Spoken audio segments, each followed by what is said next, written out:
नमस्कार, न्यूज़ 24 देख रहे हैं आप। मैं हूं आपके साथ डॉक्टर मीना शर्मा। राजस्थान की राजनीति में अब चुनाव जैसे-जैसे नजदीक आ रहे हैं, वैसे नए-नए घटनाक्रम बड़े नए अंदाज में सामने दिखाई दे रहे हैं।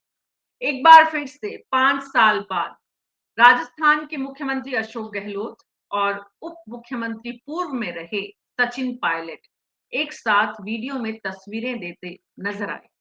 हालांकि जो तस्वीरों के पारखी हैं वो इस बात को समझ सकते हैं कि तस्वीरों की सच्चाई क्या है। उस बीच में राहुल गांधी अब ऐसा लग रहा है राजस्थान में कैंप लगाने वाले हैं। कल तक ये चर्चाएं थी कि राहुल गांधी जो है वो राजस्थान पर ध्यान नहीं दे रहे हैं। वो राजस्थान के मुख्यमंत्री से बड़े नाराज हैं। वो राजस्थान से अपना ध्यान हटा चुके हैं। लेकिन अब राहुल गांधी राजस्थान में यात्राएं शुरू कर रहे हैं। वहीं बीजेपी ने अपना घोषणा पत्र, संकल्प पत्र जिसे नाम दिया गया है, वो पेश कर दिया है जनता के सामने। तो राहुल गांधी और कांग्रेस पार्टी बीजेपी से हर मुद्दे पर कहीं न कहीं पीछे नजर आ रही है। हालांकि मुख्यमंत्री जो अशोक गहलोत हैं, वो लगातार एक के बाद एक यात्राएं कर रहे थे, लेकिन बीजेपी के शीर्ष नेतृत्व की बात करें तो प्रधानमंत्री, पार्टी के राष्ट्रीय अध्यक्ष, गृह मंत्री जितनी यात्राएं राजस्थान में कर चुके हैं और जो स्टार प्रचारक हैं, उनकी जो फौज है, वो लगातार जो राजस्थान में आ रही है, उसके बीच राहुल गांधी के आने से और उनके आज के जो कुछ संदेश हैं, जो तस्वीरें हम देख रहे हैं, उनका क्या मतलब है, क्या अर्थ निकाला जाए, राजस्थान की जनता उससे क्या समझे और आने वाले चुनाव पर उसका क्या असर। हमारे खास मेहमानों के साथ हमें अगले 1 घंटे में इसी पर विस्तार से चर्चा करेंगे। हमारे साथ जगदीश शर्मा जी, वरिष्ठ पत्रकार, और कृष्ण कुमार, बीजेपी के प्रवक्ता जो हैं, वो जुड़ चुके हैं। बाकी हमारे साथ मेहमान जुड़े, उससे पहले कृष्ण कुमार जानू जी, आपसे ही जानना चाहेंगे। राहुल गांधी जयपुर में अपना जो मजबूत पकड़ है, वो बनाने के लिए यहाँ पर डेरा डाल रहे हैं और जो जिसको बोलते हैं राज खूंटा खूंटा उन्होंने अपना यहाँ पर गाड़ दिया है। तो इसका इस चुनाव पर राहुल गांधी के यहाँ आने से क्या असर देखते हैं आप? मीना जी, राजस्थान में राहुल गांधी का खूंटा कितना गड़ेगा और कितना संभलेगा, राजस्थान की मिट्टी में उसको दीमक खा नहीं जाए, इस बात की अभी कोई गारंटी नहीं है।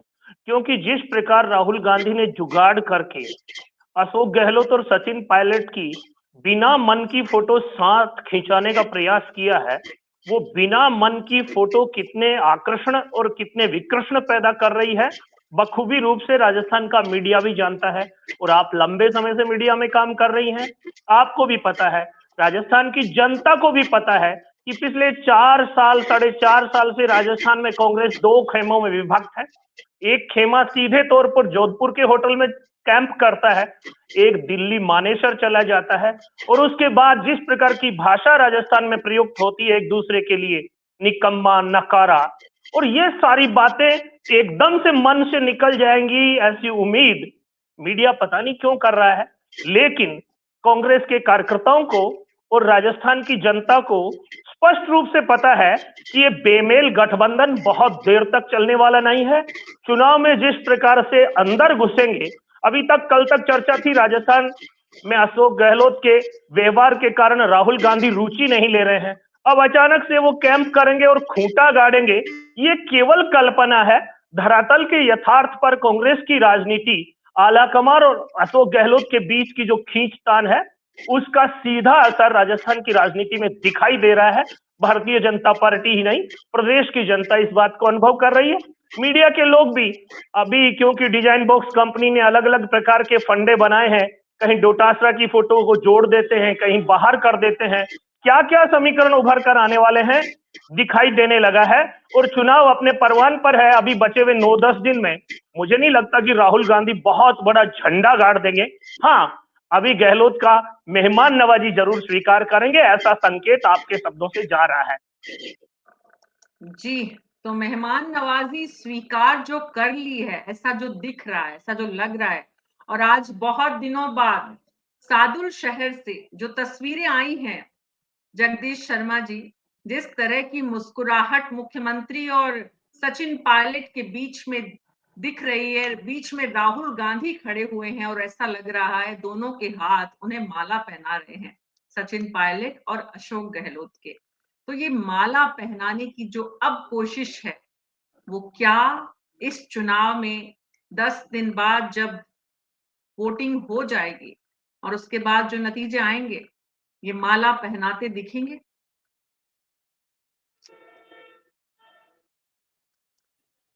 ऐसा है मीना जी, आप नजर क्यों लगा रही हैं? ये तो बड़ी मुश्किलों से तो दोनों अड़ोस पड़ोस में आए हैं, और वो भी राहुल गांधी के साथ। राहुल गांधी जो है वो खुद ही बड़ी मुश्किल से आए। आप यहाँ के दोनों लीडर को छोड़िए, वो तो पार्टी के राष्ट्रीय अध्यक्ष भी रह चुके हैं और अब बहुत इंपॉर्टेंट आला कमान का हिस्सा हैं। तो वो बड़ी मुश्किलों से तो यहाँ आए हैं राजस्थान, और राजस्थान में आकर अगर फोटो खिंचाने के लिए माला एक दूसरे को डाल रहे हैं, तो इसमें कोई बड़ी बात नहीं है। और अच्छी फोटो खिंच जाए तो भी क्या बुरी बात है, कोई दिक्कत नहीं है। लेकिन सवाल ये है कि राहुल गांधी अब तक क्यों नहीं आए? अब तक इसलिए नहीं आए कि राहुल गांधी मुख्यमंत्री श्री अशोक गहलोत के कैंपेन में हिस्सा नहीं बनना चाहते थे। ये दिल्ली से आने वाली सारी खबरें लगातार बता रही हैं कि वो मध्य प्रदेश गए, कितने दिनों तक मध्य प्रदेश में, आखिरी दिन तक भी उन्होंने रोड शो किया है, आखिरी टाइम तक। और उससे पहले झारखंड, छत्तीसगढ़ गए थे, वहां भी कोई दिक्कत नहीं थी। तो ऐसी सूरत में जो है, राहुल गांधी अगर यहाँ थोड़ा बहुत कंपेन करते हैं तो लोगों को ये डर नहीं हो जाए कहीं कि ये बने बनाए जो थोड़ी मेहनत है उसके ऊपर पानी फेर जाए, क्योंकि वो कुछ भी बोल जाते हैं। उनके साथ दिक्कत ये है कि वो कुछ भी बोल जाते हैं, और उस कुछ भी बोलने में कई दफे चीजें उल्टी सीधी भी हो जाती है। तो मैं तो ये मानता हूँ कि राहुल गांधी अगर अच्छे से कंपेन करें तो कांग्रेस के जो उम्मीदवार हैं उनको थोड़ी सी ताकत मिलेगी, उनके लिए वोट और बढ़ेंगे। और अगर ये काम ठीक ठाक तरीके से होता है तो अच्छी बात है। चुनाव में कंपटीशन तो स्वच्छ तरीके से ही होना चाहिए, बराबरी के साथ होना चाहिए। किसी को छोटा ज्यादा छोटा बड़ा आंकने की भी कोई हम वो नहीं कर रहे हैं। लेकिन देखते हैं कि as a campaigner, as a star प्रचारक राहुल गांधी कांग्रेस की कितनी सेवा करते हैं। जी, तो भीमराज जी जुड़ गए हैं, वो ज्यादा बेहतर ढंग से बता पाएंगे कि उनकी पार्टी में राहुल गांधी के राजस्थान आने से कितना उत्साह दिख रहा है। मैडम, राहुल गांधी जी अकेले थोड़ी आ रहे हैं। राहुल गांधी साहब और भी 39 स्टार प्रचारक हैं, वो भी तो आएंगे, और कुछ जिसमें 12 राजस्थान के भी हैं। ठीक है, तो मैडम सब लोग लिख के कार्यकर्ता हैं या नेता हैं, स्टार प्रचारक हैं, जो सब लोग मिलके एक साथ। मैडम एक चीज याद रखना, चुनाव और युद्ध आत्मविश्वास और हौसले से लड़ा जाता है और उसी के दम पे जीता जाता है। तो इसके और दोनों कांग्रेस के कार्यकर्ता, नेताओं और स्टार प्रचारकों में, और जिस राहुल गांधी का नाम ले रहे हो उसमें भी हैं, और उसके विश्वास पे हम इन सब चीजों का मिश्रण होके और वो पूरी एक संगठन हमारा साथ मिलके लड़ रहा है, और हम जीतेंगे और कांग्रेस की सरकार रिपीट होगी और 156 प्लस हमारी सीटें आ रही है। ये तो आत्मविश्वास जो है आपका बता रहा है कि भाई युद्ध जीतने के लिए कितना जरूरी है, और आपके अकेला युद्ध नहीं, चुनाव और युद्ध जानी चाहिए। आपके आत्मविश्वास की निश्चित रूप से प्रशंसा की जानी चाहिए। लेकिन जनता जो है भीमराज जी, वो लगातार पिछले 5 साल पार्टी में जो शीर्ष नेतृत्व के बीच जितनी दूरियां थी, उनसे परेशान रही। आलाकमान में ये कौन सी करामात है कि 5 साल पहले उन्होंने इस तरह की फोटो तस्वीर जनता को दिखाई, फिर 5 साल बाद एक बार फिर से वैसी ही तस्वीर दिखा रहे। तो जनता इसका क्या अर्थ लगाएगी और क्या लगाना चाहिए? आपके हिसाब से क्या लगाना चाहिए जनता को कि पार्टी के भीतर सब कुछ ठीक है, जो कुछ सचिन पायलट या जो कुछ दिखाया जा रहा था या जो दिख रहा था, वो तो दरअसल आला कमान की जरूरत होती है कि दोनों खेमों को लगातार दूर रखा जाए ताकि सत्ता का बैलेंस बना रहे। मैडम, ऐसा मैं आपको बता देता हूँ, जनता देखती है सरकार की योजनाएं, जनता देखती है विकास, जनता देखती है जन कल्याणकारी योजनाएं कि हमारे लिए क्या किया। वो कांग्रेस की सरकार ने सब चीजें जनता के लिए की हैं, और जिसमें आपको मैं बता देता हूँ 2 चीजें जो मस्ट होती है। एक पहला होता है स्वास्थ्य, पहला सुख निरोगी का, वो आप जन चिरंजीवी योजना देख रहे हो। दूसरी होती है शिक्षा। शिक्षा के मैडम आप देख लीजिए, 3600 तो इंग्लिश मीडियम स्कूल गए हैं, बाकी प्रमोट किए हैं, कॉलेज खोले गए हैं और प्राइमरी स्कूलों को अपर प्राइमरी में प्रमोट किया है, सेकेंडरी को हायर सेकेंडरी में प्रमोट किया है, महिला कॉलेज खोले गए। तो विकास की तो पहली सीढ़ी है शिक्षा और स्वास्थ्य, वो हमने की है। आगे बढ़ सके कृषि एग्रीकल्चर, जहाँ कृषि प्रधान देश है वहाँ एग्रीकल्चर के लिए देख लो क्या नहीं किया हम लोगों ने। 1000 गोंड मंडियां खोली, एग्रीकल्चर 5.5 लाख अच्छा कनेक्शन दिए हैं। भीमराज तो जी, ये सारी आज चीजें मिलकर आप ड्राइव कर रहे हैं, आप भी राहुल गांधी की रैली में शामिल थे क्या आज? आज मैडम नहीं था। आज आपको अभी मैं थोड़ा ब्रीफ भी कर दूं, मैं न्यूज 18 का और इसका इंडिया टीवी के प्रोग्राम था और अभी मैं होटल मैरियट से निकल के गाड़ी में बैठ के आपकी डिबेट कर रहा हूं। थोड़ा मैं बिजी शेड्यूल अच्छा, में। तो आप जयपुर में राजधानी में बैठकर सादुल शहर में क्या हुआ, कितनी वहां पर जनता पहुंची, जनता का क्या रिस्पॉन्स रहा वहां पर रैली में, ये बता सकते हैं? मैरियट के आसपास का नेटवर्क जयपुर राजधानी में उनको परेशान कर रहा है। भीमराज जी को वापस उनके पास जाएं, उससे पहले दीपक मिश्रा जी, आम आदमी पार्टी के प्रवक्ता, राहुल गांधी के साथ तो आपका एसोसिएशन है, अलायंस है केंद्र स्तर पर, और जिस तरह से अलायंस इंडिया आप लोगों ने बनाया है, तो निश्चित रूप से राहुल गांधी की रैली आज राजस्थान में जो है वो काफी करिश्माई रही होगी। दीपक मिश्रा जी, क्या सोचना है आम आदमी पार्टी का? देखिए मीना जी, सबसे पहले तो मैं आपको ये बता दूं कि हमारा अलायंस जो है, इंडिया के नाम पर जो अलायंस है, वो सिर्फ और सिर्फ केंद्रीय स्तर पर वो अलायंस है। इस विधानसभा चुनाव में हमारा किसी भी तरह का कांग्रेस के साथ कोई अलायंस नहीं है। सिर्फ और सिर्फ भारतीय लोकतंत्र को बचाने के लिए इंडिया को डेवलप किया गया, इंडिया संगठन को बनाया गया, उसमें हमारी भागीदारी है।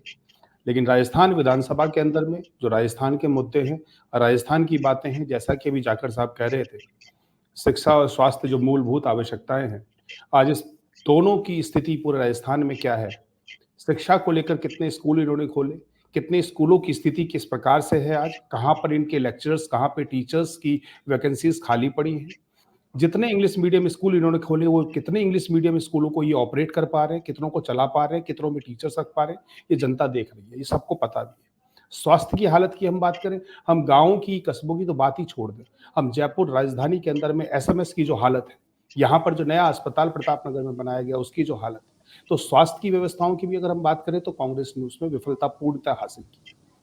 और रही बात यहाँ पर राहुल गांधी जी की आने की, या मंच पर अशोक गहलोत जी की, या फिर सचिन पायलट जी की साथ आने की, देखिए चुनावी समय है, चुनावी समय के अंदर में अवश्य इस प्रकार की फोटोज भी आती है और दिखाया भी जाता है कि सारे नेता साथ हैं, और आला कमान कहीं ना कहीं प्रयास करता भी है कि सबको एकजुट दिखा सके। लेकिन सबसे बड़ी बात यह है कि आला कमान राजस्थान के अंदर में इन सबको एकजुट कर नहीं पाया। पिछले 5 वर्षों से लगातार कांग्रेस का जो केंद्रीय नेतृत्व है वो इस कार्य में विफल रहा, और राजस्थान, इसी वजह से राजस्थान की जनता लगातार 5 वर्षों से पिसती रही। अशोक गहलोत तो जी और सचिन पायलट की लड़ाई के बीच में आपका मानना है कि कांग्रेस पार्टी जो राहुल गांधी को राजस्थान में लाकर प्रयास कर रही है, या राहुल गांधी जो राजस्थान की कांग्रेस में जान फूंकने की जो कोशिश कर रहे हैं, उसमें कामयाबी नहीं मिलने वाली है, क्योंकि जनता सब कुछ समझ चुकी है। अब जनता की बात आती है तो भीमराज जी, मैं आपके पास आऊंगी, उसके बाद कृष्ण कुमार जी आपके पास आऊंगी। भीमराज जी, एक वैसे हमारी कोशिश रहती है न्यूज 24 पर कि हम धर्म और जाति की राजनीति से एकदम दूर रहें, लेकिन इस देश में जब पूरी तरह से लोगों को बांटने की कोशिश हो रही है, सचिन पायलट के साथ एक समाज जो उनका जुड़ा हुआ है, चर्चा इस तरह की होती है कि सचिन पायलट के समाज के लोगों को भी अब भरोसा नहीं रहा है, और उनको लगता है कि सचिन पायलट का भविष्य 2023 में बड़ी अनिश्चितता की स्थिति में है, इसलिए वो बीजेपी के साथ इस बार जा रहे हैं। अगर सचिन पायलट के समाज विशेष के लोगों को ऐसा लगता है, तो बाकी लोगों को आप क्या, पूरी जनता को, प्रदेश को आप क्या संदेश देंगे इन तस्वीरों से? मैडम, जाति विशेष की बात वैसे तो राजनीति में होनी चाहिए। जाति राजनीति होनी चाहिए काम के ऊपर, का राजनीति होनी चाहिए योजना के ऊपर। राजनीति इन बातों पे करते हैं तो मुझे तो थोड़ा अजीब लगता है, बट ऐसा कुछ नहीं है जो सचिन पायलट के बारे में आप कह रहे हो। सचिन पायलट कहीं जाने वाले नहीं, कांग्रेस में थे, कांग्रेस में और कांग्रेस में ही रहेंगे, और इसी के आधार पर, और इन जो जिनकी आप बात कर रहे हैं वो एक लोगों में भ्रम फैलाया जा रहा है कि ये है और वो है। आपको पता है अलग अलग राजनीतिक दाव होते हैं, जो राजनीतिक पार्टियां वो चलती रहती है, इनसे कोई फर्क नहीं पड़ने वाला। तो आप मानते हैं कि राजनीतिक दलों के द्वारा जो दांव चले जा रहे हैं उससे भ्रम की स्थिति कुछ लोगों में बनी हुई है, इतना तो आप मान रहे हैं? कृष्ण कुमार भ्रम की जानते स्थिति जी जी बोले भीमराज जी। भ्रम की स्थिति मैडम, जनता आजकल सब कुछ जानती है कि जनता के लिए कांग्रेस ने क्या क्या किया है, क्या क्या सरकार की योजना है, कहाँ आपको जिन योजनाओं से आपको लाभ मिल रहा है, फ्यूचर में आपको क्या मिलना है, जिनका फ्यूचर का हम बता रहे हैं। तो वो सारी चीजें मैडम जिनके आधार पर जनता देती है। आज जनता वो जनता नहीं रही कि एक नेता आया सब लोग भाग के खड़े हो गए। जनता आजकल मैडम डिजिटल युग का दौर है। आज कोई खबर हो कहीं भी, अमेरिका में कोई सूचना होती है वो 1 घंटे में इंडिया के अंदर आ जाती है।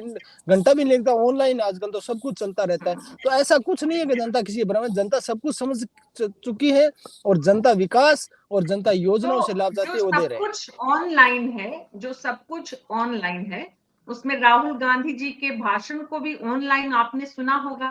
क्या कुछ आज मैं विशेष बातें आज राहुल गांधी ने आज कही मैडम है? मैं इसके बारे में कहूँ, मैं सॉरी फील करूँ, मैं सुन नहीं पाया। मैंने आपको बताया न्यूज जी 28 का जी बिल्टन ठीक प्रोग्राम था। ठीक ठीक है। ओके भीमराज जी। कृष्ण कुमार जी, आपने पता किया राहुल गांधी ने क्या संदेश दिया है सादुल शहर जाकर, गंगानगर पहुंचकर, और उसमें वो कितने कामयाब होंगे? नौर भी गए हैं।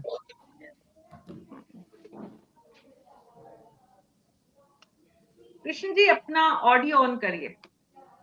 ताबड़तोड़ जो यात्राएं शुरू कर रहे हैं मीना जी, राहुल गांधी। हाँ जी मीना जी, राहुल गांधी अब तक सक्रिय नहीं थे तो बड़ी संख्या में भाजपा के कार्यकर्ता और नेता ये महसूस कर रहे थे कि हमारा स्टार प्रचारक कहां चला गया।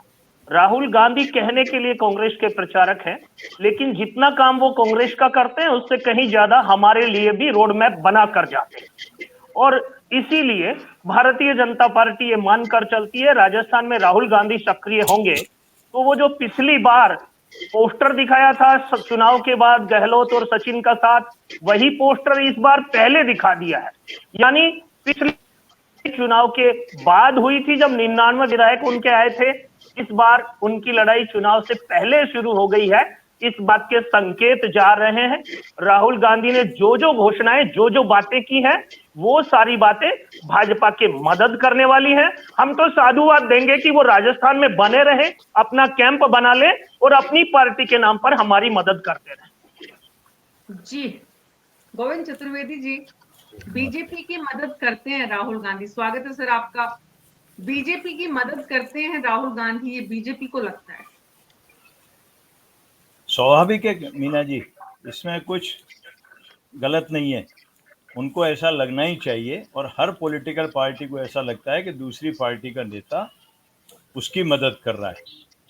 अब जैसे मान लीजिए अभी जाखड़ जी बैठे हैं तो जाखड़ जी कहेंगे कि वसुंधरा जी में और बीजेपी के दिगर नेताओं में जो झगड़े चल रहे हैं उनका फायदा उनको मिल रहा है।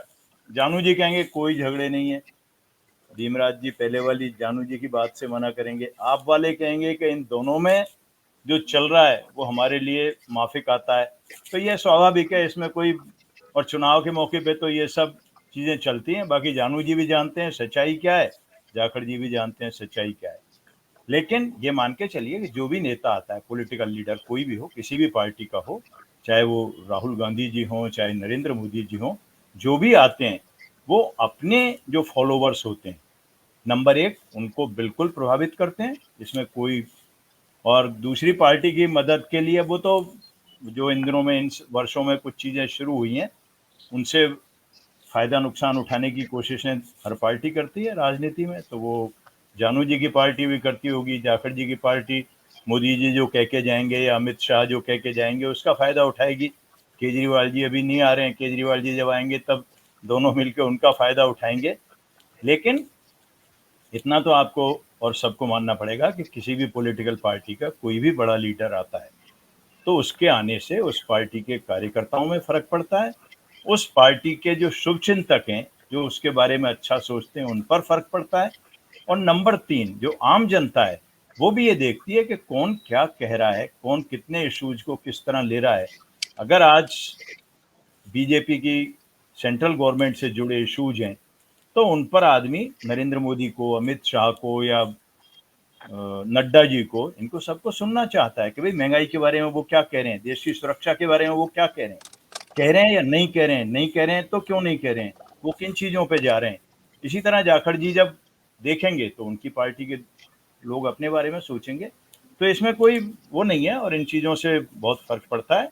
कोई किसका फायदा कौन कितना उठाता है नहीं उठाता है वो पॉलिटिकल पार्टी के अपने नेटवर्क पे डिपेंड करता है। लेकिन पॉलिटिकल पार्टी जो कुछ करती है, सोचती है, उसका असर जनता पर पड़ता है। सरकार बनाने के लिए जो प्रयास इस वक्त कांग्रेस पार्टी कर रही है, राहुल गांधी ने आज एक बार फिर से हाथ मिलाने की कोशिश की है। राजस्थान की जनता इस बात की गवाह रही है कि ये हाथ और ये मन और ये दिल बहुत लंबे समय से मिल नहीं रहे थे। आज राहुल गांधी का ये संदेश जनता तक कितना पहुंच पाएगा, गोविंद जी? नहीं, फर्क पड़ता है इन चीज़ों का मीना जी, ऐसा नहीं है कि फर्क नहीं पड़ता। 19-20 फॉलोइंग की और जो पुरानी लंबी चलती हुई चीजें उनके असर हो सकते हैं।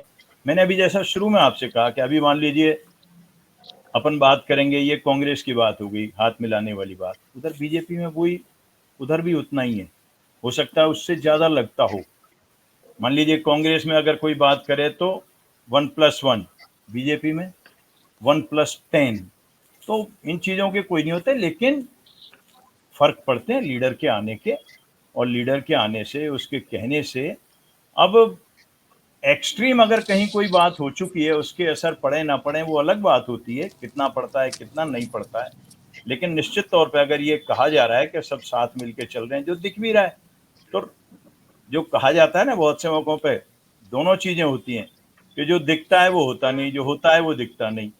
लेकिन अगर साथ आप और हम चलेंगे, अभी आप मान लीजिए जानू जी, मिश्रा जी, भीमराज जी, जगदीश जी, मैं, आप, हम एक चैनल पे बैठे हैं, तो ये तो सबको दिखेगा ही ना कि साथ बैठे हैं ये। अब चाहे फिर हम जो भी बात करें ना करें, कितनी ना करें, वो अलग चीजें हो सकती हैं, लेकिन इसको कोई डिनाई थोड़ी कर सकता है कि हम लोग साथ नहीं बैठे हैं। बिल्कुल, बैठे हैं, हम बिल्कुल। अपनी बात कह रहे हैं, जानू जी अपनी कह रहे हैं, मिश्रा जी अपनी कह रहे हैं, जाखड़ जी अपनी कह रहे हैं, जगदीश जी अपनी कह रहे हैं, तो वो ठीक है। अब कितने हमारे दिल मिलते हैं नहीं मिलते, किसी पार्टी में किसके कितने दिल मिलते हैं नहीं मिलते हैं, वो सब जानते हैं। और आज की राजनीति, अफसोस मेरे को इस बात का है, और दूसरे साथी उससे सहमत असहमत होने का पूरा वो रखते हैं, लेकिन इन वर्षों में राजनीति का स्तर बहुत नीचे आया। जो चीजें राज आज के 10 साल पहले की राजनीति में नहीं होती थी, वहां विपक्षी पार्टियों के लोगों को भी, राजस्थान की बात करें तो राजस्थान में जगदीश जी गवाह होंगे उन चीजों के, उन्होंने तो बहुत चीजें अपनी नजरों से देखी होंगी कि किस तरह हरदेव जोशी हो या भैरव सिंह शेखावत हो या नाथूराम मिर्जा हो या अशोक जी हो, ये बोलते थे, लेकिन आपस में कड़वाहट नहीं होती थी रिश्तों में। जब मिलते थे तब किस तरह मिलते थे, आप और हम सोच नहीं सकते कि घर के दो भाई ऐसे नहीं मिलते होंगे जैसे भैरव सिंह शेखावत और हरदेव जोशी मिलते थे। लेकिन आज हमने उस चीज को बहुत आगे तक ले गए, वो अच्छी बात नहीं है, पर ठीक है, ये भी समय है। तो राजस्थान की राजनीति ही नहीं, ये तो देश की राजनीति गवाह रही है इस बात की। और अटल बिहारी वाजपेयी, और उनसे भी पीछे चले जाएं तो जवाहरलाल नेहरू के वक्त से लेकर जो तमाम केंद्र की सरकारें हैं, उनमें इस तरह के उदाहरण देखने को मिले हैं। लेकिन पिछले 10 सालों की राजनीति की जो चर्चा यहाँ पर गोविंद चतुर्वेदी जी कर रहे हैं, और खास करके राजस्थान के संदर्भ में, तो सवाल ये भी उठता है जगदीश शर्मा जी, कि वही अशोक गहलोत जी जो भैरव सिंह शेखावत जी के साथ जिस तरह के रिश्ते और जिस तरह की राजनीतिक शुचिता, और क्यों भैरव सिंह शेखावत के साथ, वसुंधरा राजे जी के साथ उनके जिस तरह के रिश्ते हैं, अपनी ही पार्टी में अपनी ही उम्र से छोटे और काफी छोटे सचिन पायलट के साथ वो रिश्ते, दोनों ही बैठकर उस गुत्थी को सुलझा नहीं पाए। सचिन पायलट की जो उम्र है वो उन्हें कहीं ना कहीं सोचने विचारने की उतनी शक्ति नहीं देती है जितनी कि अशोक गहलोत जी की उम्र, अनुभव, और साथ ही राजनीति में जो उनका लंबा रिश्तों का जो एक सफर रहा है। हमने बहुत सारे ऐसे उदाहरण देखे हैं, बहुत सारे ऐसे कार्यक्रम देखे हैं जब देश भर के, कांग्रेस पार्टी के छोड़िए, दूसरे भी राजनीतिक दलों के कोई नेता आए, और खास करके कांग्रेस के तो जो केंद्रीय शीर्ष नेतृत्व है, वहां से कोई भी आया राजस्थान में, मुख्यमंत्री अशोक गहलोत को संबोधित किया तो राजस्थान में कांग्रेस के मुख्यमंत्री से पहले उन्होंने कहा हमारे प्रिय मित्र, हमारे परम मित्र। तो अशोक गहलोत जी के रिश्ते जो केंद्रीय नेतृत्व में कांग्रेस पार्टी में इतने अच्छे रहे, एक सचिन पायलट को अपने साथ क्यों नहीं ले पाए, जगदीश शर्मा जी?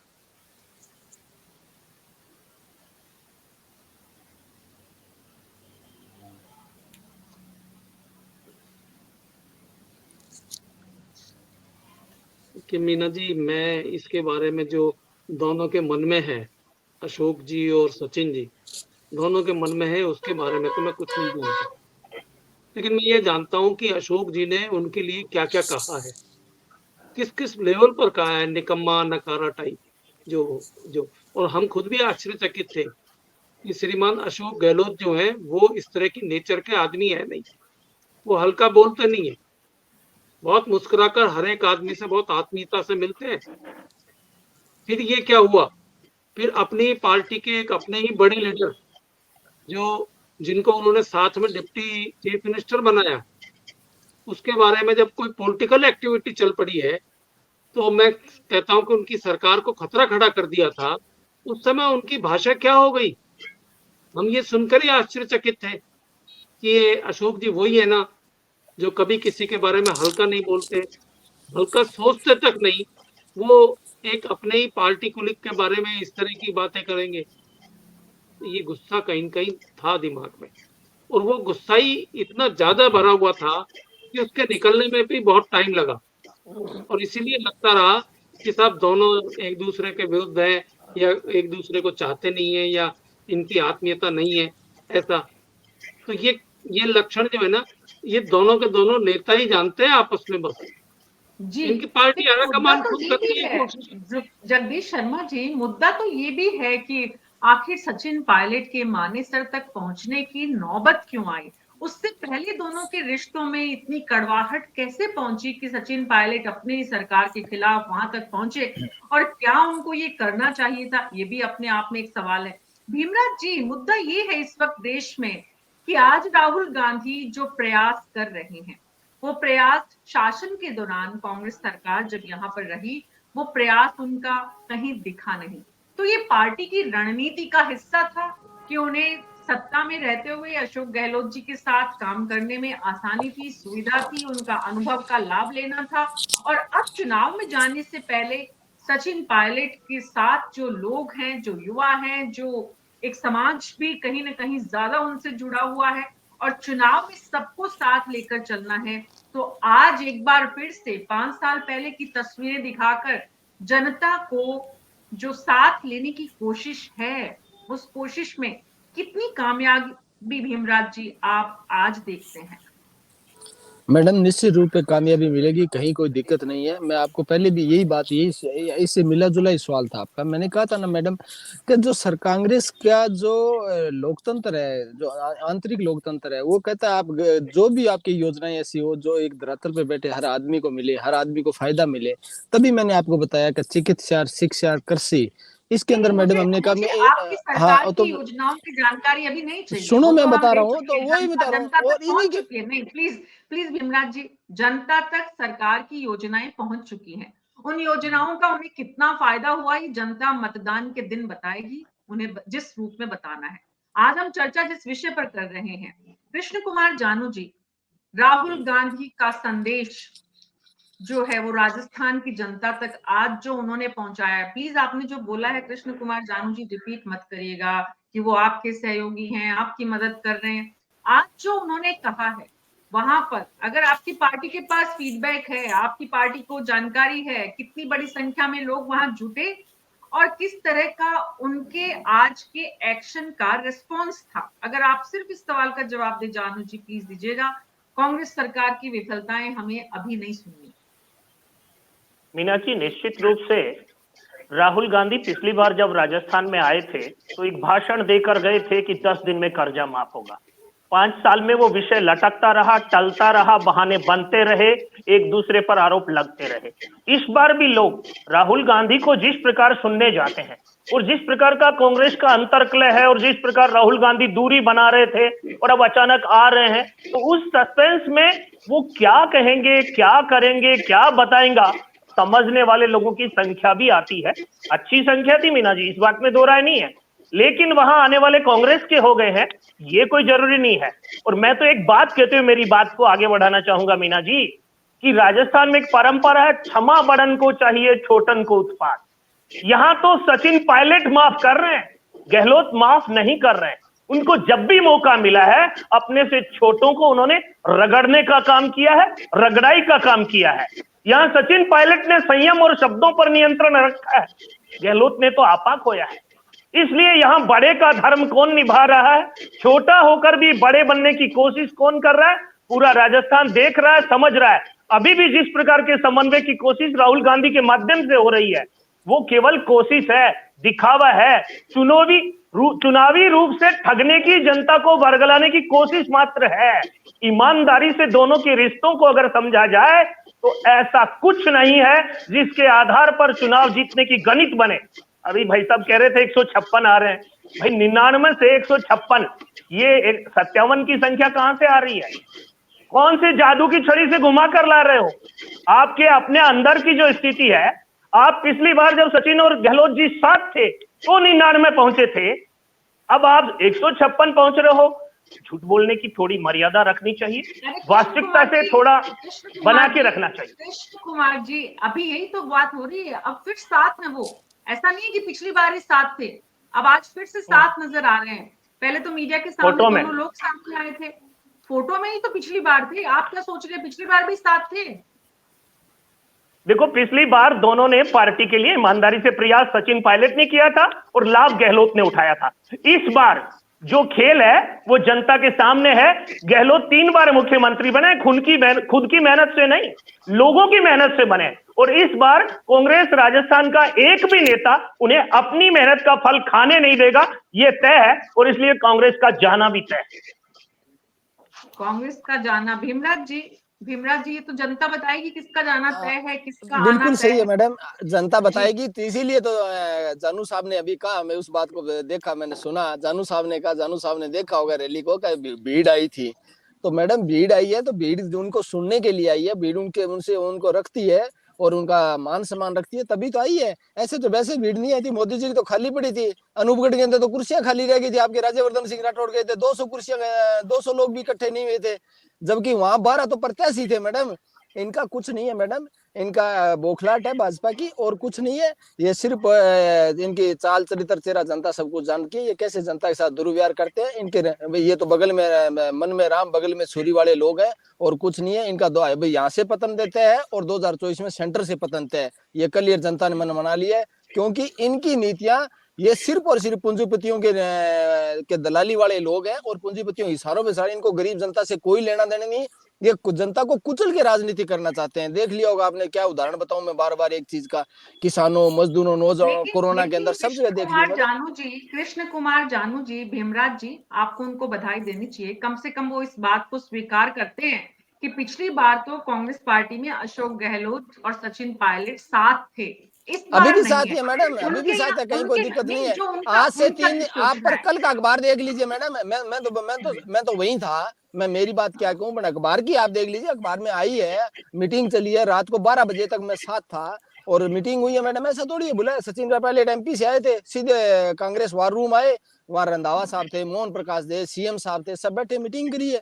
ऐसा कुछ नहीं है मैडम, कैसी वेणुगोपाल भी थे, ऐसा कुछ नहीं है मैडम। ये तो खिल इनको यदि सारे नेता एक ही जगह जाने लग जाएंगे तो फिर मैडम ये सभाएं कैसे होगी, कैसे चुनाव का मैनेजमेंट होगा? चुनाव की मैडम हमने मैनेजमेंट देखता हूँ मैं, सारा रैलियां बनाते हैं, किसको कहाँ जाना है, किसको क्या जिम्मेदारी है, किसकी कहाँ डिमांड आ रही है, किस नेता को कहाँ रैली करनी है। जानू जी भी आज इतने बड़े राजनीति, इनको भी पता होगा, सारे बीजेपी वाले जो नेता है आज इनके लीडर हैं, जो स्टार प्रचारक, वो सारे एक जगह चले जाएंगे तो कैसे चुनाव होगा, कैसे उनकी नेताओं की जान डिमांड है वो कैसे पूरी होगी? ऐसा नहीं होता है। हर नेता की अपने जगह डिमांड है, वहाँ जान डिमांड है, वहाँ नेता पहुंच रहे हैं, रैली कर रहे हैं, जनता को संबोधित कर रहे हैं। जी, तो जानू जी भी ये बात मान रहे हैं, जान रहे हैं, देख रहे हैं, स्वीकार भी कर रहे हैं कि आज राहुल गांधी की सभा में बड़ी संख्या में लोग पहुंचे तारानगर में, जहां की बीजेपी के राजस्थान विधानसभा में नेता प्रतिपक्ष राजेंद्र राठौड़ और मुख्यमंत्री पद के जो दावेदार बीजेपी में हैं, उनमें से एक गोविंद चतुर्वेदी जी, उनके इलाके में जाकर राहुल गांधी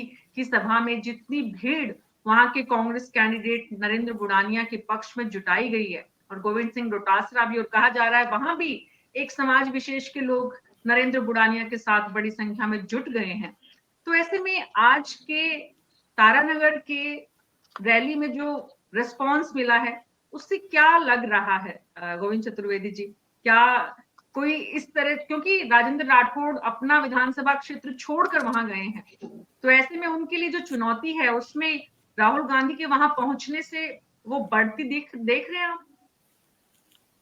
नहीं मीना जी, निश्चित तौर पे मानना चाहिए जो आपने खुद ने कहा कि अगर राजेंद्र जी चूरू छोड़ करके तारानगर आए हैं तो चूरू उन्होंने कुछ सोच करके छोड़ा होगा, कुछ उनको लगा होगा कि यहाँ मुझे लड़ने लायक परिस्थितियां, क्यों पिछली बार भी उनका मार्जिन वहां ज्यादा नहीं था, बहुत कम मार्जिन से वो वहां जीते थे, तो कुछ सोच के कुछ रणनीति बना के वहां हरलाल सहारण को मान लीजिए टिकट दिया गया चूरू में, पहले वो इधर तारानगर से लड़ चुके थे, तो इन परिस्थितियों में कुछ सोच के उन्होंने सीट चेंज की होगी। और ये भी मानना चाहिए कि तारानगर की सीट भी बहुत कंफर्टेबल राजेंद्र जी के लिए नहीं है, वहां भी उनको पूरा जोर लगाना पड़ेगा, पूरी कसरत करनी पड़ेगी। निश्चित तौर पे राहुल जी के बारे में जो आपने अभी कहा कि वहां आज भीड़ थी, तो जानू जी या मोदी जी या अमित शाह जी कोई कुछ भी कहें, लेकिन राहुल गांधी ने अपनी एक स्टैंडिंग बनाई है। वो जिस मतलब बीजेपी की बात करता हूं मैं, या देश में एक कुछ लोग हो सकते हैं जो बात करते हो कि एक परिवार की बात, लेकिन ये बातें केवल कहने की होती है। परिवार हर राजनीतिक दल में, आज आप बीजेपी राजस्थान की बात करेंगी, राजस्थान में बीजेपी ने 25 ऐसे लोगों को टिकट दिया है जो राजनीतिक परिवार से ताल्लुक रखते हैं। तो इसमें कोई बात नहीं है कि राहुल गांधी की या गांधी परिवार की, सोनिया गांधी की या प्रियंका गांधी की पूरे देश में केवल कांग्रेस कार्यकर्ताओं में नहीं, उसके अलावा भी बड़ी फॉलोइंग है, लोग उनको सुनते हैं। हम चाहे कुछ भी कह लें, कोई कुछ भी कह ले कि राहुल गांधी ये है, राहुल गांधी वो है, उनका कोई अर्थ नहीं है। तो राहुल गांधी की सभा में भीड़ का आना, आप उसको थोड़े दिन पहले की भारत जोड़ो यात्रा को देखिए, किस मौसम में उन्होंने कहां से कहां तक की यात्रा की, तो ये सब चीजें होती हैं, इनके फर्क भी आते हैं। और निश्चित तौर पे एक नेता जब वहां जाता है, जो मैंने पहले कहा कि तारानगर, नोहर या सादुलपुर, इन 3 जगह अगर आज राहुल गांधी गए हैं तो उन तीनों जगह की सभाओं का इम्पैक्ट होता है। अभी जानू जी कह रहे थे कि वहाँ एक जगह का शायद उन्होंने जिक्र किया कि वहाँ भीड़ थी, तो ये भीड़ कम ज़्यादा होती हैं, और भीड़ कम ज़्यादा होने के बाद फिर जो दूसरे संचार माध्यम है, आप बहस कर रहे हैं और अखबारों में आएगी, तो उन सबके फ़र्क होते हैं। इसके पहले एक चीज़ मैं और आपसे जिक्र करना चाहता हूँ, जो पिछला अपना सवाल था कि राजस्थान में अशोक गहलोत हों, सचिन पायलट हों, गलतियां आपस में आराम से होती हैं और उसके बाद फिर उनके सुधार और वो भी होते हैं। अभी आप देखेंगे टिकट डिस्ट्रीब्यूशन को, टिकट डिस्ट्रीब्यूशन में कहीं कुछ नहीं था, आराम से टिकट बटे, जहां जिसको ठीक लगा वो दोनों की तरफ से टिकट हो गए, पार्टी ने आराम से टिकट बांट लिए। मुझे पहली बार लगता है, मुझे नहीं लगता दूसरे साथियों में कौन सहमत होगा नहीं होगा मेरे से, लेकिन इस बार मुझे पहली बार ये लगा कि कांग्रेस की तुलना में भारतीय जनता पार्टी में टिकट डिस्ट्रीब्यूशन को लेकर के और कलह ज्यादा हुई, जो भारतीय जनता पार्टी में नहीं दिखती। हमने पहले पिछले 40 साल में नहीं देखी भारतीय जनता पार्टी में।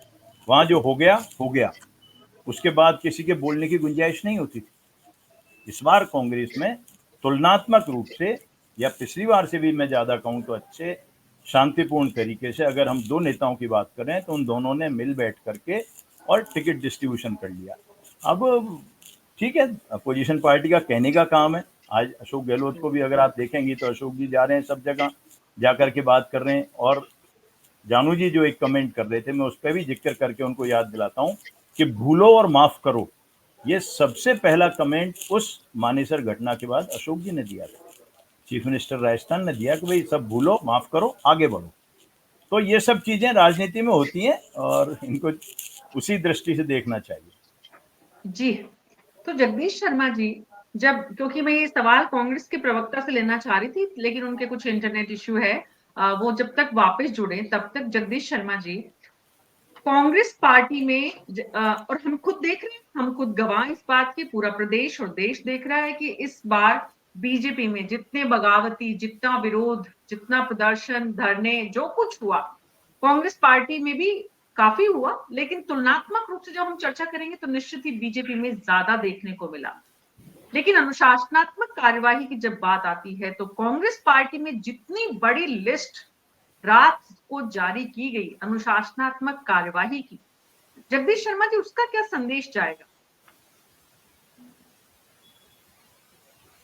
देखिए मीना जी, पहली बात तो ये है कि पब्लिक के बीच में या कार्यकर्ताओं के बीच में जिस पार्टी के बारे में ये ओपिनियन बन रही हो, ये परसेप्शन बन रहा हो कि ये पार्टी इस बार पावर में आएगी या इसकी सरकार बनने वाली है, बहुत ज्यादा लोग पहुंचेंगे, टिकट लेने वाले ज्यादा अप्लाई करेंगे और हर एक आदमी संभावना के साथ करेगा कि मुझे चुनाव लड़ना है और मैं टिकट लाकर और जोर शोर से लड़ूंगा। इसलिए चुनाव टिकटों की लिस्ट आ जाने, सूचियां आ जाने के बावजूद कैंडिडेटों की बहुत दिनों तक उनके यहाँ विद्रोह का बीन बजता रहा, जगह जगह, एक जगह नहीं, बहुत सारी जगह पर। और बड़े बड़े नेता जो पहले एमएलए रहे, मिनिस्टर रहे, इस लेवल के भी, तो वो लोग जो है विद्रोह पे उतर आए, बागी होकर मैदान में उतर गए।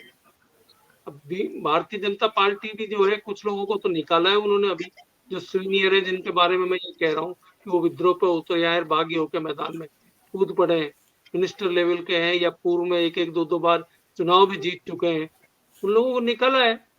लेकिन ज्यादा इसीलिए हो सकते हैं, मैं ये मानता हूँ। हालांकि बागी तो दोनों ही में लगभग बराबर है, कांग्रेस पार्टी में और भारतीय जनता पार्टी में बराबर बागी है। कांग्रेस पार्टी ने भी बड़ी लिस्ट निकाली है इसके लिए, और वो बड़ी लिस्ट में वहां भी ऐसे ही सीनियर लोग आए बहुत सारे, जो काफी कई बार मतलब विधायक का चुनाव लड़ चुके हैं, ऐसे लोग भी हैं उसमें शामिल, मंत्री रहे हैं, ऐसे लोग भी हैं शामिल। तो ये तो दोनों साइडों में चलता ही है, राजनीतिक दल में चलता ही है, जब तक कि उसको एक प्रयास होता है, सीनियर लोग उनसे बात करते हैं और फिर बात करके उनको उनकी शिकायतों को, उनकी नाराजगी को दूर करने की कोशिश करते हैं। वो नाराजगी जितनी दूर हो सकती है उतनी हो सकती है उन लीडर्स से। उसके बाद बागी को बागी बनकर रहना पड़ता है, वो लड़ता है अपनी जगह जाकर। तो ये ऐसी सूरत में दोनों पार्टियों को ये देखना पड़ेगा कि बागी कितना नुकसान पहुंचाने जा रहा है, इससे उनकी पार्टी के कितने कैंडिडेट जो है प्रभावित होते हैं। ये महत्वपूर्ण चीज है इसको, और वो लगभग सारी पार्टियां। अब इस बार तो हमारे यहाँ पर एक और हुआ है, अभी चले गए हैं वो आम आदमी पार्टी वाले। आम आदमी पार्टी ने बहुत सारे कैंडिडेट खड़े कर दिए हैं, वो क्या करेंगे? वो कांग्रेस के वोट काटेंगे या भारतीय जनता पार्टी की वोट काटेंगे कहीं पर। तो सवाल ये है, और भी कई छोटी पार्टियां हैं, छोटी छोटी पार्टियां हैं जो कई कई जगह से चुनाव लड़ रही हैं, जीतेंगी तो एक आध दो तीन सीट ही, लेकिन वो चुनाव लड़ रहे 30-30, 35-40 सीटों पर। उनके बाकी कैंडिडेट क्या करेंगे?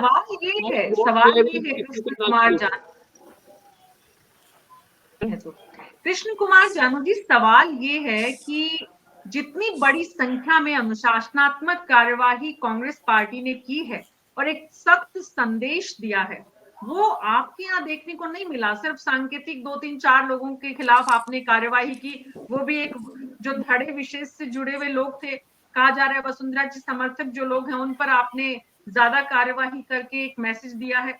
लेकिन बड़ी संख्या में जो विरोध है उनको आप लोगों ने अनुशासनात्मक कार्यवाही, पार्टी का डिसिप्लिन दिखाने की, बताने की धमकियां तो दी, लेकिन कोशिश नहीं की जैसे कांग्रेस पार्टी ने की है। मीना जी, ओंकार सिंह जी लखावत पार्टी के अनुशासन समिति के अध्यक्ष हैं, और प्रत्याशियों ने और पार्टी के जिलाध्यक्षों ने जहां असहयोग की बात हुई है वहां से सब जगह निष्कासन हुआ है। सीकर जिले में पूर्व मंत्री हैं बंसी जी, उनको पार्टी ने बाहर किया है। महेश जी पूर्व जिलाध्यक्ष है, उनको बाहर किया है। मधुसूदन जी भिंडा है, उनको बाहर किया है। उप जिला प्रमुख है ताराचंदी झायल, उनको बाहर किया है। और अकेली फतेहपुर विधानसभा में भी 7 लोगों को बाहर किया है। तो सीकर, झुंझुनू, चूरू में बड़ी संख्या में लोग बागी थे नहीं, भामूजी झुंझुनू बागी थे, उनको बाहर किया है। तो ऐसा कुछ नहीं है कि वसुंधरा जी का खेमा, यहाँ एक ही खेमा है, भाजपा। और जो भाजपा को नहीं मानता है उसको अनुशासन के नाम पर बाहर किया गया है। ये बात तय है कि अनुशासन नहीं मानेगा वो पार्टी में कैसे टिकेगा। और कुल मिलाकर के एक बात गोविंद जी कह रहे थे कि भाजपा में परिवारवाद उतना ही है। परिवारवाद की परिभाषा को समझने की जरूरत है। परिवार द्वारा पार्टी संचालित करना और परिवारों द्वारा पार्टी में चलते रहना। भाजपा में ऐसे अनेक परिवार हैं जो पारिवारिक रूप से पार्टी में चलते हैं, लेकिन कांग्रेस को एक परिवार चलाता है। इस परिवारवाद पर सवाल होता है। परिवारों का पार्टी में बने रहना विवाद का विषय नहीं है। मीना जी समझ रहे होंगे। गोविंद चतुर्वेदी जी, इसे कहते हैं तर्क को किस तरह से, मतलब झालावाड़ में अगर 4 बार वसुंधरा राजे जी के बेटे सांसद हैं तो वो एक परिवार नहीं है। और अगर सोनिया गांधी का परिवार जिस तरह से जवाहरलाल नेहरू और उसके बाद कृष्ण कुमार जी, गोविंद चतुर्वेदी जी क्योंकि नजर नहीं आ रहे, वो जब तक वापस जुड़े, कृष्ण कुमार जी आपको नहीं लगता कि ये जो तर्क है या ये जो परिवारवाद के नाम पर हमले की जो कोशिश है, वो कहीं जनता जो है वो उस बात को समझ रही है और आपके इस क्योंकि जिस तरह से अलग अलग राज्यों में कांग्रेस पार्टी की सरकार वापस आई है, इस वक्त हम जो देख रहे हैं, चाहे वो कर्नाटक हो, हिमाचल हो, छत्तीसगढ़ हो और भी राज्य, तो आपका ये जो परिवारवाद का जो हमला है ये कमजोर होता जा रहा है क्योंकि कांग्रेस पार्टी से ज्यादा परिवारों का साम्राज्य बीजेपी में दिख रहा है। ये आपका तर्क और जो विपक्ष है उसका तर्क जो है, आपको नहीं लगता कि कांग्रेस पर ये हमला अब बंद कर देना चाहिए आपको? मीना जी, कांग्रेस जब से बनी है तब से कितने समय एक परिवार द्वारा संचालित रही है? भाजपा 1980 में बनी है। पहले राष्ट्रीय अध्यक्ष अटल जी थे, तब से लेकर अब नड्डा जी हैं। एक भी राष्ट्रीय अध्यक्ष एक परिवार का सदस्य नहीं है। इस देश के राजनीतिक दल परिवारों द्वारा संचालित प्राइवेट लिमिटेड कंपनियां हैं। कश्मीर की दोनों पार्टियां 2 परिवारों की हैं। पंजाब का अकाली दल एक परिवार का है। हरियाणा का इनेलो चौटाला परिवार का है। यूपी में सपा मुलायम परिवार की है और बिहार में लालू परिवार है। उड़ीसा में पटनायक परिवार है, ठाकरे परिवार है। दक्षिण की सब पार्टियां परिवारवादी हैं। देश में अगर परिवार से बाहर जनता के लिए कोई पार्टी काम कर रही है तो 2 कम्युनिस्ट पार्टियां और एक भारतीय जनता पार्टी को छोड़ दिया जाए तो बाकी सब परिवार लिमिटेड पार्टियां हैं। इस बात को इनकार नहीं किया जा सकता और जनता इस बात को बखूबी समझ रही है मीना जी। जी, जनता इस बात को समझ गई है। जगदीश शर्मा जी, ओबीसी के मुद्दे को आज राहुल गांधी ने एक बार फिर से उठाने की कोशिश की है। ओबीसी का वोट बैंक जनता में राजस्थान में जो है उसको साथ लेकर चलने की जो कोशिश कर रहे हैं राहुल गांधी, और पूरे देश में ओबीसी के नाम पर जिस तरह से उन्होंने एक अभियान चलाया हुआ है, इस चुनाव में आप उसका कितना असर देखते हैं? उनकी जो ये स्ट्रैटेजी है, रणनीति है, वो कांग्रेस को कितना समर्थन जनता का दिला पाएगी?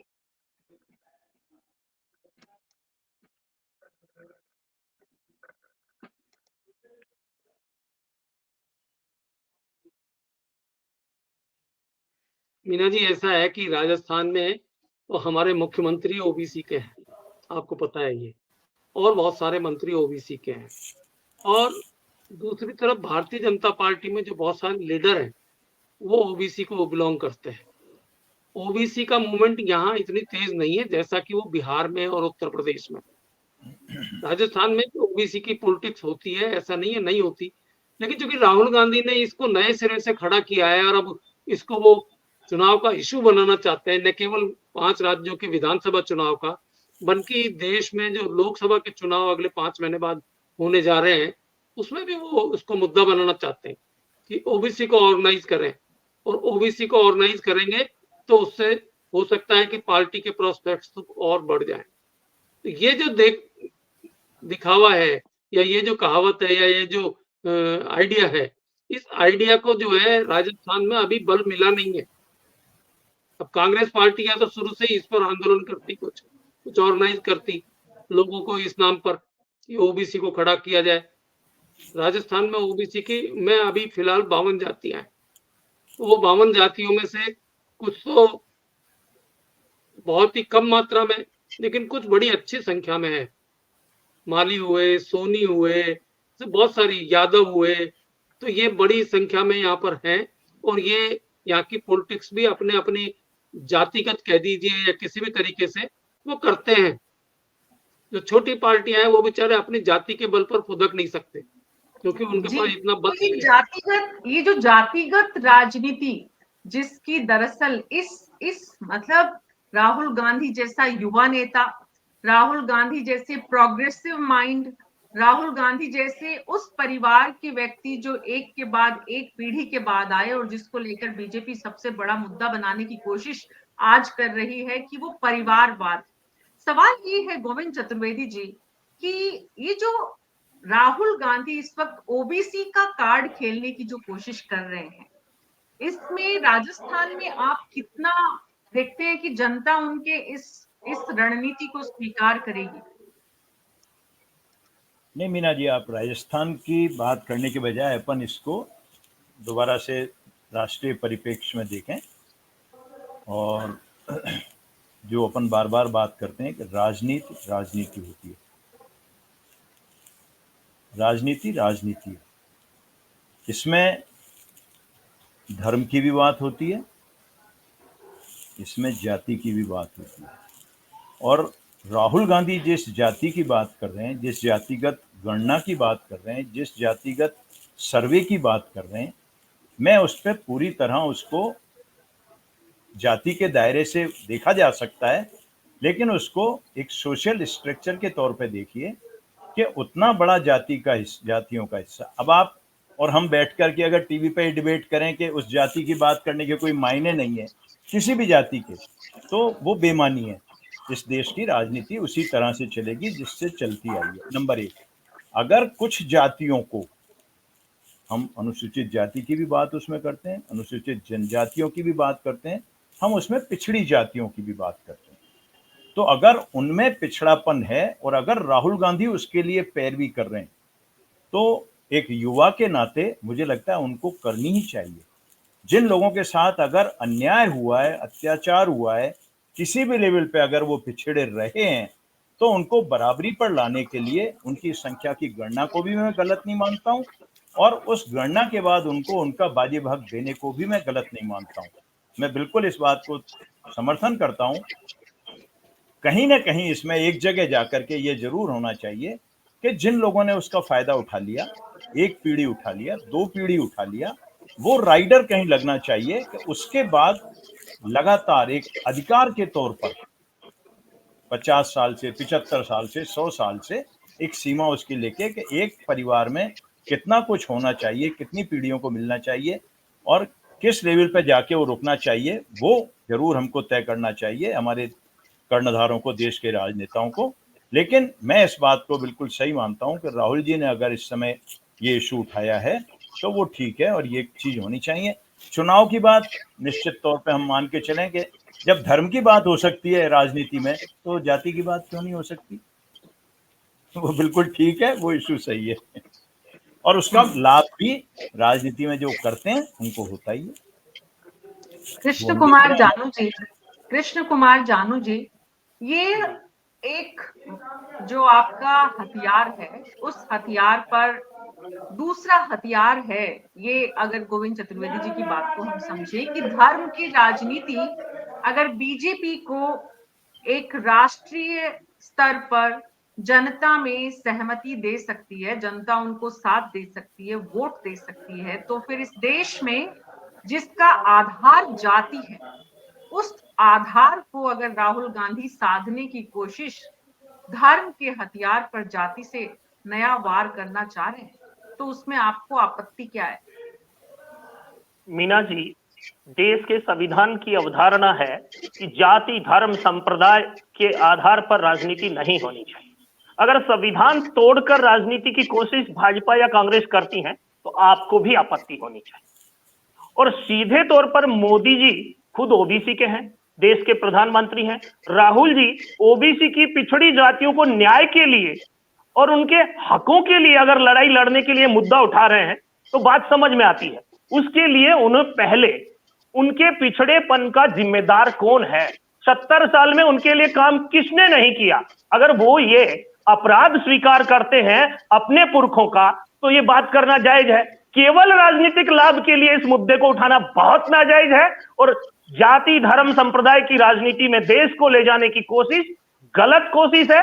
मैं तो इस विषय के पक्ष में नहीं हूं, बाकी लोकतंत्र का चौथा स्तंभ जो चाहे उस विषय पर चर्चा करें। जगदीश शर्मा जी, जानू जी कह रहे हैं कि देर आए दुरुस्त आए वो सही होता अगर उनके पुरखों ने सरकार नहीं चलाई होती। कांग्रेस पार्टी ने इस देश में सबसे लंबा शासन किया है और लंबे शासन में रहते हुए उन्हें कभी इस बात को महसूस नहीं हुआ, इससे पहले कभी उन्होंने इस बात को लेकर इस तरह से आंदोलन नहीं किया जिस तरह से आंदोलन की जरूरत उन्हें अब पड़ रही है। तो उनका, जानू जी का या बीजेपी का ये जो आरोप है कि ये वक्त उन्होंने जो चुना है ये वक्त सही नहीं है, जनता क्या इस बात को समझेगी? जनता क्या इस बात को जो इतिहास है, इतिहास से जोड़कर राहुल गांधी के मंसूबे और राहुल गांधी की भाषा और राहुल गांधी का संदेश, इनका फर्क समझ पाएगी, जो जानू जी समझाना चाह रहे हैं? मीना जी, जानू जी जो बात बोल रहे हैं मैं उससे सहमत हूँ।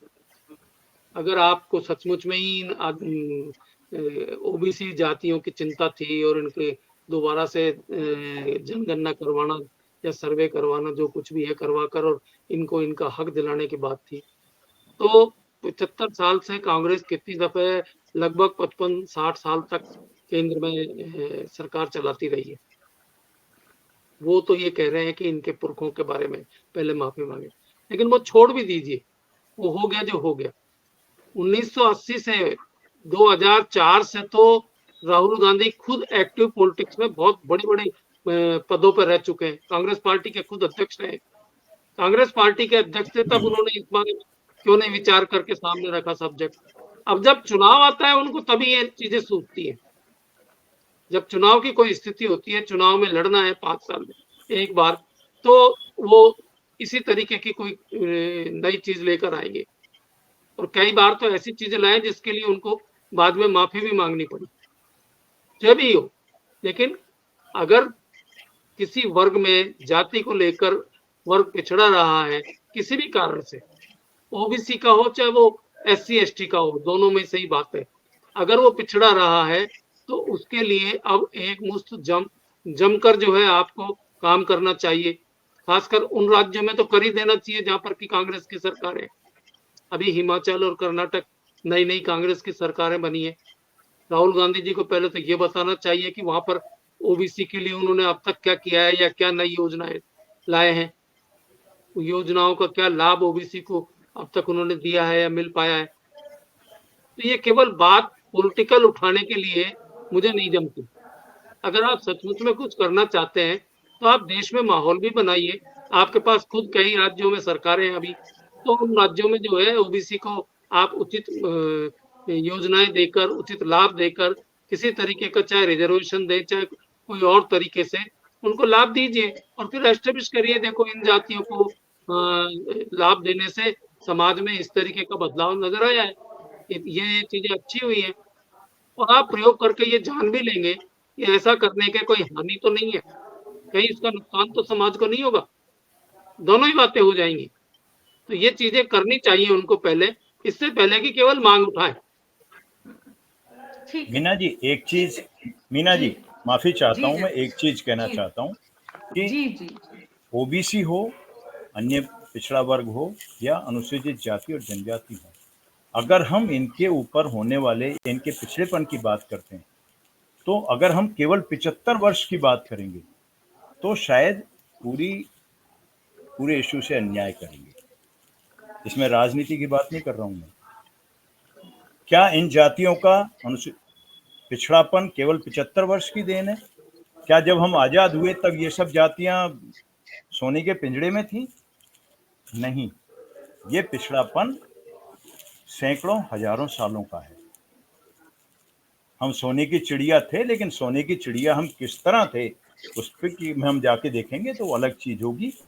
वो व्यवस्थाएं इतने सालों की थी, उन सालों की वजह से जब आजाद हुए हम उसके बाद एक ढांचे में देश ने काम करना शुरू किया और निश्चित तौर पे होना चाहिए था, हुआ भी है, जो हुआ है उसको ना भी नहीं कर सकते। लेकिन हम ये कहें कि केवल 75 वर्षों की बात है, ये 75 वर्षों की बात नहीं, नंबर एक।